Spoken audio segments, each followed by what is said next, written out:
క్రీస్తునందున్న ప్రియులకు ప్రేమతో వందనాలు తెలియజేస్తున్నాను. ఈరోజు దేవుడు మనకు చేస్తున్న వాగ్దానం ఏమిటనగా సామెతల గ్రంథం 28వ అధ్యాయం 18వ వచనం. యథార్థముగా ప్రవర్తించువాడు రక్షింపబడును.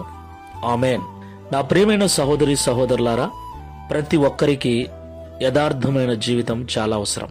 అయితే ప్రస్తుత దినాలలో విశ్వాసుల దగ్గర నుండి బోధిస్తున్న సేవకుల దగ్గర వరకు చాలా మందిలో ఈ యథార్థత లోపించింది. ప్రతి చిన్నదానికి అబద్ధమాడటం, మోసపూరితమైన జీవితాలు జీవిస్తూ యథార్థత లేనటువంటి నటనా జీవితాన్ని, యథార్థత లేనటువంటి మోసపూరితమైన జీవితాన్ని జీవిస్తూ ఉన్నారు. కనుకనే వారి వారి జీవితాలలో అభివృద్ధి, ఆశీర్వాదం కొరవడింది. ఈ మాటలు వింటున్న ప్రియ సహోదరి సహోదరుడా, ప్రభు మనతో అంటున్నాడు, యథార్థంగా ప్రవర్తించువాడు రక్షింపబడును అని. లోపల కోపము, ద్వేషము, బయటికి ప్రేమగా మాట్లాడటము, ఇది వేషధారణ జీవితం ప్రియులారా. పైకి చూడటానికి తెల్లటి వస్త్రాలు ధరించుకోవటం, లోపల పాపపు తలంపులు కలిగి ఉండటం. ఇలాంటి మనస్తత్వం గల మనుషులను, ఇలాంటి జీవితాలు కలిగిన విశ్వాసులను, సేవకులను దేవుడు ఇష్టపడటం లేదు.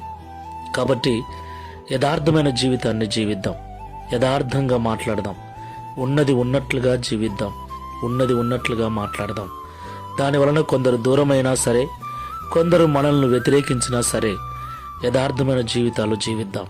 ఎందుకంటే తన దృష్టికి ఎవరైతే యథార్థంగా నడుచుకొనుచున్నారో వారిని బలపరచుటకు యెహోవా కనుదృష్టి లోకమందంతటా సంచారము చేయుచున్నదని లేఖనం సెలవిస్తుంది. కనుక అబద్ధపు జీవితాన్ని, వేషధారణ జీవితాన్ని వదిలేసి యథార్థమైన జీవితంతో జీవిద్దాం.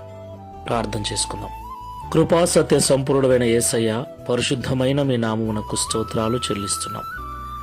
యథార్థమైన ప్రవర్తన కలిగిన వారు రక్షించబడతారని, యథార్థంగా జీవించే వారిని ఆశీర్వదించుట కొరకే నేను చూస్తున్నానని ఈ ఉదయకాల సమయంలో మాతో మాట్లాడినందుకు వందనాలు. అవును తండ్రి, ఈ మధ్య మనుషులలో యథార్థత లోపించింది.